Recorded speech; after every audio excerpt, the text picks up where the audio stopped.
Salue la personne qui est à côté de toi. Dis-lui, je suis très content que tu sois à côté de moi si tu ne l'as pas encore fait depuis ce matin. Dis-lui ça. Dis-lui, je suis honoré. Honoré que tu sois à côté de moi ce matin. Dis-lui, je te vois rayonnant, je te vois rajeunir. Dis-lui ça.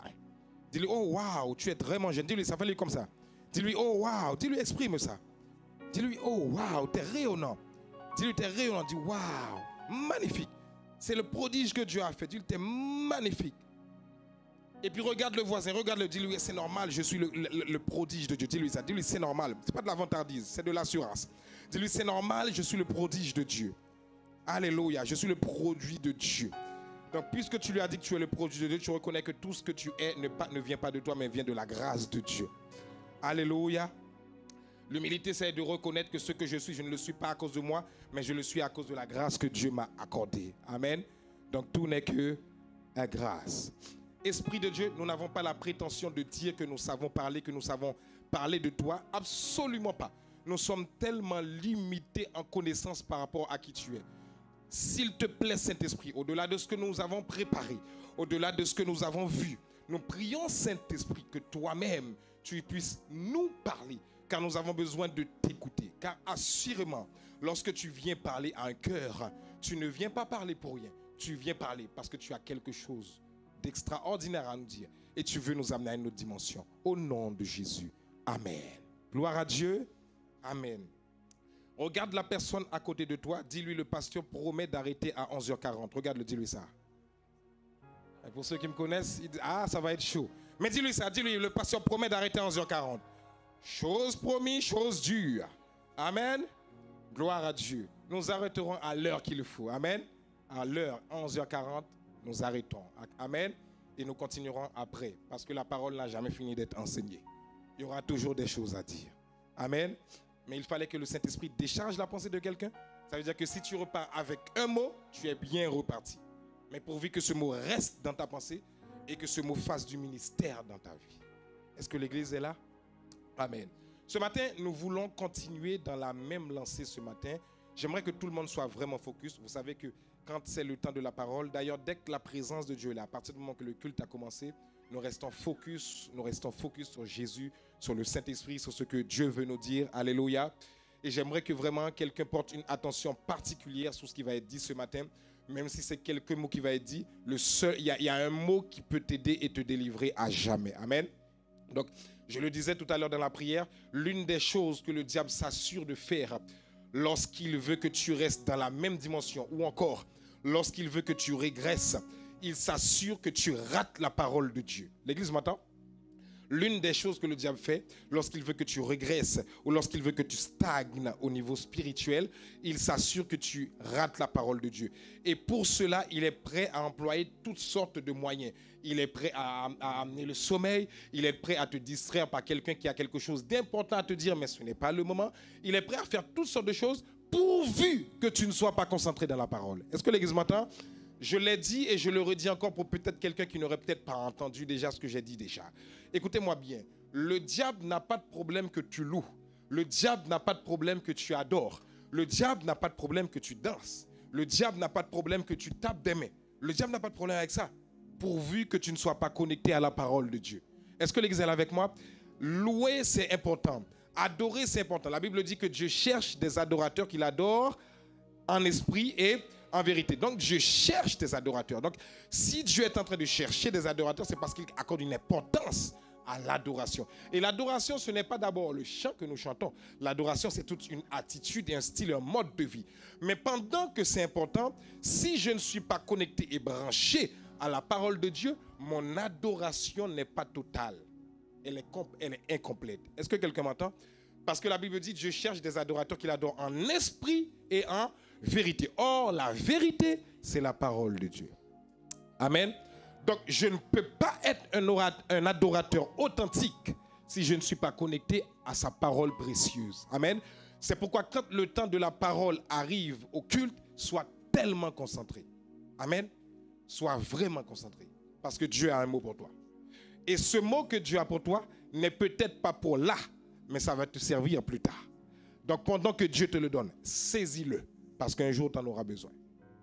Amen. Ce matin, nous voulons continuer dans la même lancée que nous avions commencé il y a de cela dès dimanche. Nous avions parlé de l'importance de la parole de Dieu. Et le titre que j'avais donné, c'est en 2024. 2024, la parole de Dieu devient ma priorité. 2024 est l'année où la parole de Dieu devient ma priorité. Dis ça à un voisin. Dis-le encore mieux à ton voisin. 2024 est l'année où la parole de Dieu devient ma priorité. Et je disais que c'est un sujet extrêmement important parce que de nos jours, le diable fait tout pour que nous, en tant qu'enfants de Dieu, et moi-même je m'inclus là-dedans, il fait tout pour que nous, en tant qu'enfants de Dieu, nous ne puissions pas passer du temps du tout dans la parole de Dieu. Et pour cela, il met toutes sortes d'excuses dans nos vies. J'ai pas le temps. Je suis fatigué. Je suis trop occupé. De toute façon, Dieu est un Dieu d'amour et de compassion, il comprendra. Dieu est un Dieu de grâce, il comprendra. Mais laisse-moi te dire quelque chose. La Bible dit que Dieu lui-même, en tant que Dieu, il a dans certaines versions, la Bible dit que Dieu a élevé sa parole au-dessus de lui. Dans d'autres versions, il est dit que Dieu a exalté sa parole au-dessus de lui. Qu'est-ce que cela veut dire? Ça veut dire que si Dieu, qui est Dieu, met la parole au-dessus de lui, cela nous montre à quel point Dieu accorde de l'importance à sa parole. Est-ce que tout le monde m'entend ce matin? Donc ça veut dire pour moi en tant qu'enfant de Dieu, si Dieu, qui est la parole, accorde de l'importance à ce que lui, il est, à combien plus forte raison moi, je dois accorder de l'importance? Ça va? Écoutez-moi bien, enfant de Dieu. Un enfant de Dieu qui se veut authentique, un enfant de Dieu qui se veut sincère, un enfant de Dieu qui veut grandir dans les choses de Dieu, qui veut grandir dans les choses spirituelles. Je vais même plus loin. Un enfant de Dieu qui veut grandir dans tous les domaines de sa vie. Je répète, dans tous les domaines de sa vie. Devrait être un enfant de Dieu pour qui la parole de Dieu est une priorité. Est-ce que l'excellent avec moi? Chaque jour, lorsque je me lève ou lorsque je me couche, je dois avoir un temps, un seul à seul avec mon Dieu, où il me parle à travers sa parole. Est-ce que l'Église m'entend? Souvent, nous voulons entendre la voix de Dieu, mais la meilleure manière par laquelle Dieu parle, c'est par sa parole. Est-ce que l'Église m'entend? La meilleure manière dont Dieu va te parler se trouve dans sa parole. Tu veux entendre la voix de Dieu? Écoute-moi bien. Entends la voix de Dieu d'abord dans sa parole. D'ailleurs, toutes les personnes qui ont entendu la voix de Dieu, même audiblement, vous allez voir que ce sont des personnes qui passent régulièrement du temps dans la parole de Dieu. Sauf exception où quand Dieu a besoin de parler à quelqu'un rapidement. Peut-être que cette personne n'est pas encore ancrée, mais Dieu a besoin de l'amener. Et Dieu parle, dit, je parle à ton cœur. Et cette personne entend et nous voit. Est-ce que l'Église m'entend? Ça, c'est quand Dieu a besoin de te connecter à lui. Mais hormis ça, lorsque tu as besoin d'entendre la voix de Dieu, la meilleure manière d'entendre sa voix, c'est dans sa parole. Est-ce que l'Église est là avec moi? Nous avions déjà vu quelques points récemment. Je ne vais pas revenir dessus. On va essayer de gagner du temps. Et nous étions en train de parcourir le psaume 119 que j'aime énormément. Avant, quand je voyais ce psaume, je disais, waouh, oh là là. Mais il en a eu à écrire lui. Le psaume est tellement long que tu pourrais même t'endormir. Même t'endormir. D'ailleurs, c'est le chapitre le plus long de la Bible. Tellement c'est écrit. Mais un jour, pendant que j'étais parti pour méditer, et je tombe sur le psaume 119. Et là, le Saint-Esprit commence à chuchoter dans ma pensée. Prends le temps de rester dessus. Ne lis pas. Ne cours pas. Ça ne m'intéresse pas. Reste dessus. Et quand j'ai commencé à lire de manière à méditer ce psaume, j'ai compris à quel point son serviteur David est tellement amoureux de la parole de Dieu. Et c'est l'un des secrets qui fait que David a été appelé l'homme selon le cœur de Dieu. Quand vous regardez l'histoire de la vie de David, logiquement parlant, si c'était nous, êtres humains, nous serions déjà en train de le condamner depuis longtemps. Quelqu'un qui a manigancé un meurtre, quelqu'un qui a commis l'adultère tranquillement, quelqu'un qui a même menti parce qu'il y a eu mensonge sur mensonge pour arriver au meurtre. Logiquement parlant, comment Dieu peut-il appeler cette personne l'homme selon son cœur? Oui, il y a la grâce qui intervient, c'est vrai. Mais c'est parce que David était un homme amoureux de la parole de Dieu. Vous avez entendu le terme que j'ai employé? Amoureux. Souvent, nous sommes amoureux de notre partenaire, mais pas de la parole de Dieu. Souvent, nous sommes amoureux d'un objet qu'on a. Limite, nous idolâtrons l'objet, mais nous oublions la parole de Dieu. Est-ce que vous comprenez? La parole de Dieu, écoutez-moi mes bien-aimés, est la substance. Écoutez, c'est important ce que je suis en train de dire. Je vais descendre pour le dire. La parole de Dieu, écoutez bien, est la substance qui te fera résister contre les traits enflammés de l'ennemi dans ce monde. L'Église m'a entendu? Lorsque l'ennemi vient pour mettre ses griffes sur vous, s'il vous trouve connecté dans la parole, en vérité, il va essayer de vous intimider, maman Luc, mais il sait qu'il a échoué d'avance. Au passage, je te salue, frère Josephson, que Dieu te bénisse. Merci pour ta présence ici. Écoute-moi bien. La Bible dit que quand un démon s'en va, docteur Luc, il part. Mais vous pensez qu'il part pour aller se balader? Non, merci beaucoup, merci. Vous pensez qu'il part pour se balader? Il part, il va chercher 7 autres. Ça fait combien en tout? Ça fait combien en tout? 8. 7 autres plus méchants que lui. Regardez à quel point le diable n'a aucune pitié de nous. Bon, pourquoi il laisse pas cette personne tranquille? Mais quand il s'en va là, la Bible dit quand il retourne, si il trouve au pluriel, parce qu'ils sont plusieurs maintenant, la maison vide, la situation de cette personne est pire que la dernière. Mais vous savez qu'est-ce que ça veut dire trouver la maison vide? Un jour j'ai essayé de comprendre ça. J'ai dit mais qu'est-ce que ça veut dire trouver une maison vide? Parce que maman Luc, normalement quand on rentre dans une maison, on trouve que tout est bien arrangé, bien ordonné, il n'y a pas de fatras, il n'y a pas de poussière, il n'y a pas des jouets qui courent à gauche et à droite. Ça veut dire qu'on trouve que la maison est très bien, pasteur. Donc, on trouve que la maison est rangée. Donc, pour moi, dans ma tête, si la maison est vide, c'est qu'il y a eu du rangement.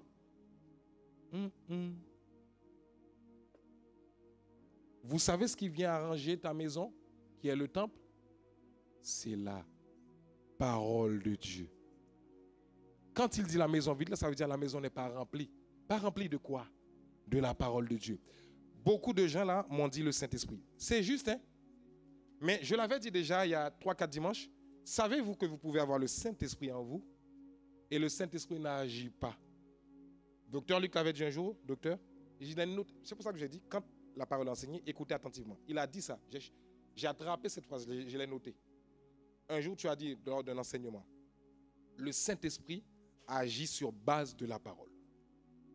Ça paraît anodin, hein? Mais quand tu l'as dit, ça a fait ting dans ma tête. Ça veut dire quoi?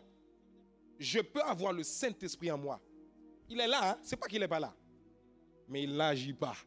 Il ne bouge pas. Pourquoi? Parce que le Saint-Esprit bouge uniquement quand la parole est là. C'est pourquoi, pasteur, Jésus avait tellement compris ça, même quand Jésus faisait du ministère. Il ne bougeait pas si le Père n'avait pas parlé. Jésus ne bougeait pas sur... Regardez Pierre. Quand Pierre, je vous prends l'exemple de Pierre. Quand Pierre a voulu marcher sur l'eau, est-ce que Pierre s'est décidé? Il a dit, ben, Jésus a marché, moi aussi je vais marcher, non? J'ai qu'à marcher. S'il avait marché seulement, les piranhas qui étaient déjà là, les requins marteaux qui étaient déjà là, ils ont commencé à tourner autour de Pierre. Ils ont dit, messieurs, voilà une viande qu'on va manger ce soir-là. Là, une viande fraîche. Il y a un autre requin qui a appelé son ami requin. Il a dit, hey, Carlos, viens me voir. Ils ont des noms entre eux. Hein. Ce soir-là, il y a une viande. On va bien manger. Prépare tes crocs. Ça va être chaud. Mais Pierre n'a pas bougé. Jésus est là. Il voit Jésus marcher. Mais Pierre, on a l'impression qu'il a peur. Mais en réalité, ce n'est pas vraiment de la peur. Il y a ça aussi, mais ce n'est pas que ça. L'une des choses, c'est peut-être Dieu qui a mis ce niveau d'intelligence sur lui, sur ce moment-là, je ne saurais pas expliquer. Mais quand Pierre a vu Jésus, il a dit, Jésus, vous savez qui est Jésus? Jésus, c'est la parole. Oh, j'aime bien Jésus. Jésus est la parole. Jean 1er, au commencement était la parole était avec Dieu, et la parole était Dieu. Et quand vous lisez le verset plus bas, la parole s'est faite chair. Donc la parole était devant Pierre, mais Pierre n'a pas bougé, hein, malgré la parole est là. Il a dit, si c'est toi, ordonne que j'avance, et j'avancerai. Vous avez entendu? Oh! Oh! Dis à ton voisin toutes les actions que tu poses là. Est-ce que Dieu t'avait dit de le faire? On n'agit pas sans base de la parole de Dieu. Toute action que tu mènes, si Dieu ne t'a pas dit, tu perds ton temps. Aussi bonne que soit l'action. Vous comprenez? Et quand Jésus a dit, tu peux venir, je paraphrase, tu peux venir Pierre, c'est moi. Qu'est-ce qui s'est passé? Quand Pierre a commencé à marcher, l'eau est devenue du ciment. Pierre a commencé à marcher, l'eau est devenue du ciment jusqu'à avancer. Les requins ont dit, mais on ne comprend pas, tout à coup c'est devenu dur. Ça veut dire quoi? En dessous, là, il y avait les requins. Hein? Vous n'avez pas compris. Écoutez-moi. D'un coup, quand Pierre a commencé à marcher, l'eau est devenue comme un iceberg.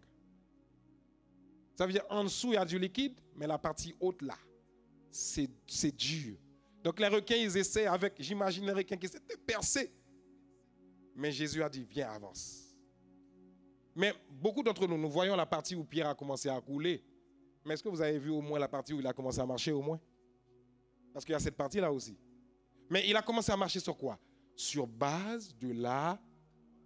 S'il vous plaît, mes bien-aimés, je vous en supplie pour votre vie. Apprenez à aimer la parole de Dieu. Pasteur, au 21e siècle, nous sommes trop distraits. Écoutez ce que je vais vous dire.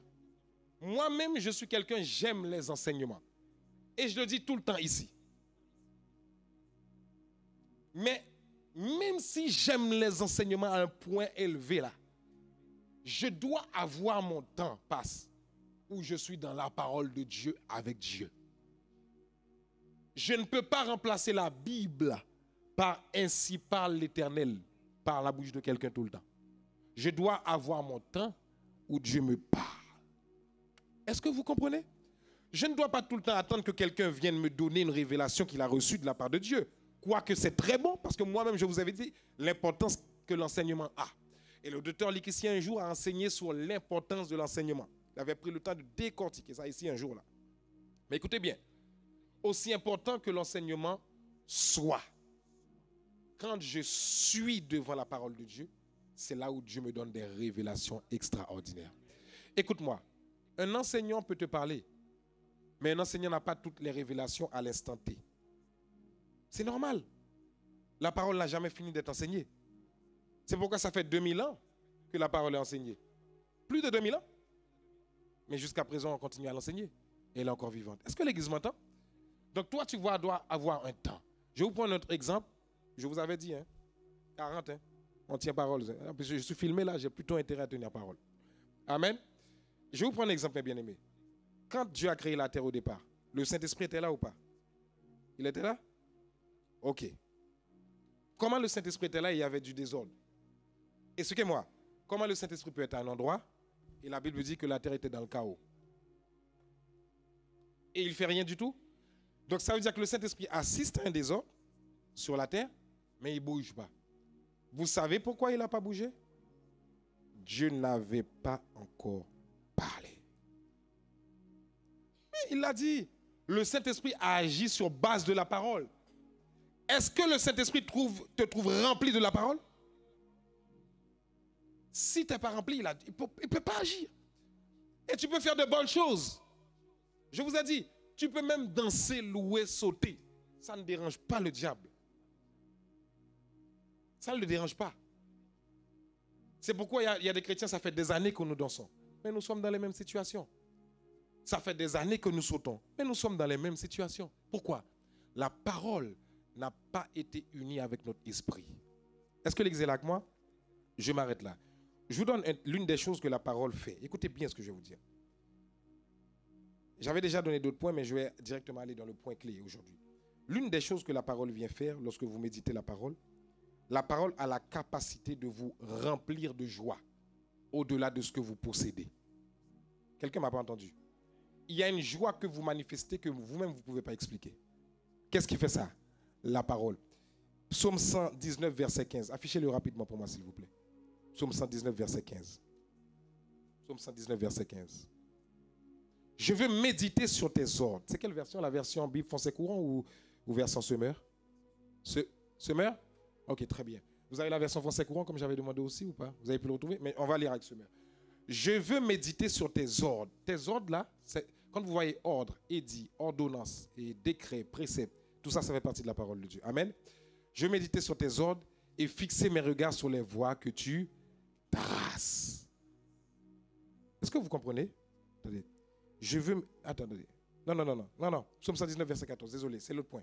Psaume 119, verset 14. Ça, c'est l'autre point là. Je suis passé déjà au verset. J'ai plus de joie à suivre tes préceptes. Oh là là, dis avec moi, joie. Joie. J'ai plus de joie à suivre tes préceptes qu'à posséder tous les trésors. Donne-moi l'autre version, français courant, s'il te plaît. J'espère que c'est la même version que j'ai eue. Oh non, vous avez l'autre version ancienne. Français courant, Psaume 119, verset 14. Suive, allez, lis avec moi. 1, 2, 3. Suive tes ordres, me réjouis comme une immense richesse. Ça veut dire quoi? À chaque fois que tu es plongé dans la parole de Dieu, il y a quelque chose qu'on appelle la joie surnaturelle que tu expérimentes. Et là, la Bible compare à une immense richesse. Mais Dieu n'a même pas dénombré la richesse. Ça veut dire que c'est une richesse qui est infinie. Est-ce que l'Église m'entend? Donc dis à ton voisin à partir de maintenant, si tu veux la joie, va dans la parole. Dis-lui ça. Tu ne peux pas avoir une joie qui dure sans demeurer dans la parole de Dieu. Il y a des gens, au niveau des problèmes qu'ils traversent, tu te dis, mais comment cette personne fait pour résister?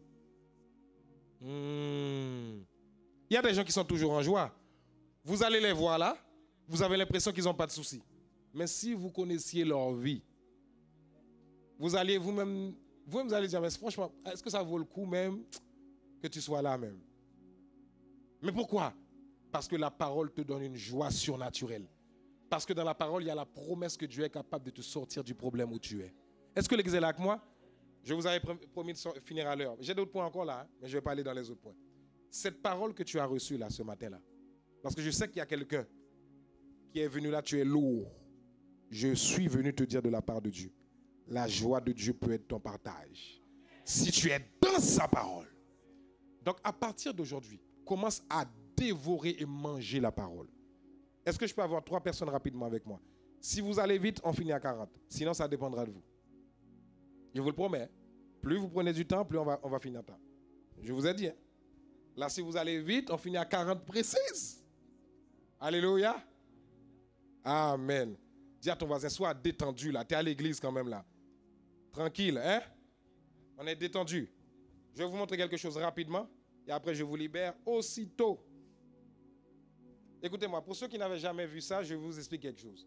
Lorsque vous acceptez Jésus-Christ, vous le savez tous, vous devenez esprit, ok? Je ne vais pas rentrer dans les détails. Vous possédez déjà une âme et vous habitez dans un corps. Amen. On ne va pas discuter sur ça. Je pourrais rentrer dans les détails plus. Mais écoutez-moi, lorsque vous méditez la parole, et je vous ai parlé de la joie, qu'est-ce qui se passe? Lorsque vous méditez la parole, cette joie vient s'installer dans votre esprit que vous êtes. Ce n'est pas que vous avez, que vous êtes. Le corps là, c'est l'enveloppe. Vous êtes ça. Okay? La joie vient s'installer dans vous. Et puisque vous êtes rempli dans votre esprit de la joie, cette joie qui est remplie dans votre esprit est communiquée à votre âme.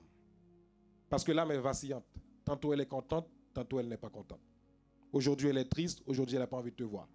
Dis à ton voisin, ce matin tu t'es levé de bonne humeur ou du pied gauche, du pied droit, parce qu'il y a une histoire de pied. Pose-lui la question, quel est le pied? De quel pied? Ou des 2 pieds? Du pied, c'est quel pied? Parce qu'il y a toujours une histoire de pied là. Je me suis levé du mauvais pied. Oh, j'ai la boule au ventre. C'est quoi ça encore? Il y a plein d'expressions comme ça. Ça, c'est l'âme qui a ramassé tout ça là. L'âme vient ramasser tout ça. Quand tu viens à Christ, l'âme n'a pas encore été libérée de ça. Donc pour que l'âme soit libérée, il faut que l'âme soit remplie de la parole. Maintenant, cette joie qui est là traverse là. Parce que l'âme se soumet à ton esprit. Maintenant, puisque cette joie qui est là traverse là, la joie s'exprime dans ton corps. C'est pourquoi on peut te voir avec des problèmes, mais tu es souriant. Parce que cette joie-là sort là, passe là et arrive là. J'ai terminé.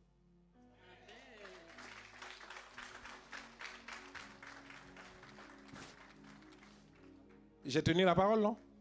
Dis à ton voisin, il a respecté. Dis-le ça. On a fini là. Merci beaucoup. Que Dieu vous bénisse. Ah oui, tu veux prendre ça? Merci bien. Que Dieu vous bénisse. Nous allons juste prendre une minute de prière. Merci beaucoup. Je vous remercie. Nous allons juste prendre une minute de prière afin que cette parole puisse rester et se faire chair dans vos vies. Ok, amen. Pouvons-nous lever une minute, s'il vous plaît? Juste une minute. Gloire à Dieu. Levons la main devant la présence de Dieu et du Saint-Esprit, parce que c'est lui qui est venu nous parler. Et je crois que le Saint-Esprit est venu faire quelque chose dans ta vie ce matin. Tu es venu peut-être chargé, mais retiens juste ce que je t'ai dit ce matin-là. Et retiens le dernier exemple que j'ai donné. Et à partir de maintenant, commence à méditer la parole de Dieu. Tu vas voir ce que la parole fait. Parce qu'il y a une question de parler, mais il y a une autre question d'expérimenter et de vivre sa parole. Amen. Et dimanche prochain, nous continuerons les autres points. Esprit Saint, ce matin, je crois que tu as pris le temps, ne serait-ce qu'à travers une parole, de parler à quelqu'un. Et je crois que lorsque ta parole vient, elle vient pour libérer. Esprit de Dieu, toi qui agis dans les cœurs sur base de ta parole, je prie, Père, qu'alors qu'une personne décide que plus un jour passe sans qu'elle médite ta parole, je prie que cette personne te rencontre dans ta parole. Qu'une personne ne rencontre pas la parole information, mais qu'elle rencontre la parole révélation. Car c'est la révélation de ta parole qui est claire et qui donne de l'intelligence au simple. Fais-nous arriver de manière simple devant toi, comme étant des personnes qui ne connaissent rien de ta parole. Car en réalité, nous ne connaissons rien. Et donne-nous la révélation. Même dans nos situations compliquées là, il y a une joie débordante qui va se manifester. Je prie que la joie surnaturelle de Dieu soit ton partage au nom de Jésus. Amen. Demeurez bénis.